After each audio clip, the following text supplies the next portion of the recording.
नक्कीच रवी आणि निवृत्ती तुम्ही दिलेल्या या सविस्तर माहितीसाठी वळूया पुढच्या बातमीकडे। काँग्रेस प्रदेशाध्यक्ष नाना पटोले यांच्या विरोधामध्ये भाजप आता चांगलीच आक्रमक बनली आहे। भाजप युवा मोर्चानं आज राज्यभरामध्ये पटोले यांच्या विरोधामध्ये आंदोलन आयोजित केलंय। कार्यकर्त्यानं पटोले यांचे पाय धुतल्याच्या प्रकारानंतर आता भाजप चांगलीच आक्रमक बनली आहे। भाजप आज चिखल लगाव आंदोलन राज्यभरामध्ये करणार आहे।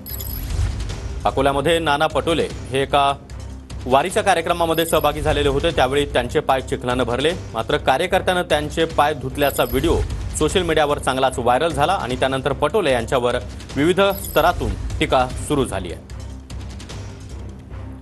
तर कार्यकर्त्यानं पाय धुतल्याचा व्हिडिओ व्हायरल झाल्यानंतर पटोले यांनी आता स्पष्टीकरण दिलंय। कार्यकर्त्यांनी फक्त पाणी आणलं आणि मी स्वतः माझ्या हाताने पाय धुतले असं नाना पटोले यांनी म्हटलंय। मी एक शेतकरी आहे, चिखलाची मला सवय असल्याचं देखील पटोले म्हणाले। वाडेगावमध्ये गजानन महाराजांच्या पालखीच्या दर्शनासाठी गेलो होतो आणि त्याच ठिकाणी हा संपूर्ण प्रकार घडल्याची माहिती देखील नाना पटोले यांनी दिली आहे।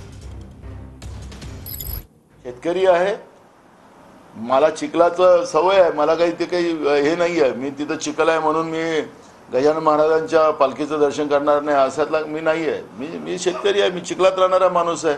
स्वाभाविक आहे, चिखल होता तिथं माझे पाय खराब झाले आणि पाय खराब झालेत तर कार्यकर्त्यांनी पाणी आणलं आणि मी आपलं वरतून तो पाणी टाकत होता, मी आपल्या हाताने धुवत होतो।